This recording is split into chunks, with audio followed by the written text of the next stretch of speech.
C'est un bâtiment emblématique du centre-ville de Dunkerque, à l'architecture atypique et colorée.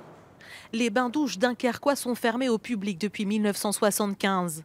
Mais ce week-end, pour la première fois, quelques chanceux pourront en franchir les portes dans des conditions un peu particulières. Pour des conditions de sécurité, on ne pourra pas aller au-delà de cette limite.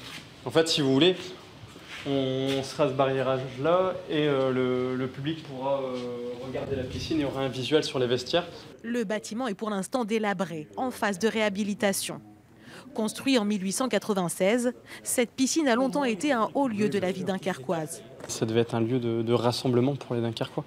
Donc il faut savoir que dans les bains, on y faisait tout. On nageait, on lavait son linge et on se lavait soi-même. Durant tout le week-end, pour les journées du patrimoine, les lieux incontournables de la région se dévoilent.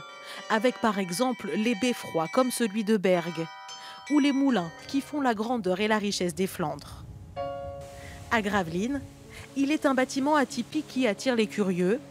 Le phare de Petit-Fort-Philippe, construit au XIXe siècle, posté en bord de digue au pied du chenal.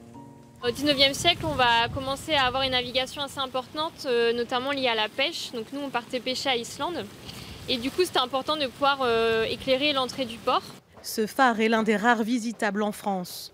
Et son atout se trouve au sommet. Il y a 116 marches, ça fait à peu près... le fort fait 29 mètres de haut. Donc nous, on doit monter à 26 mètres à peu près.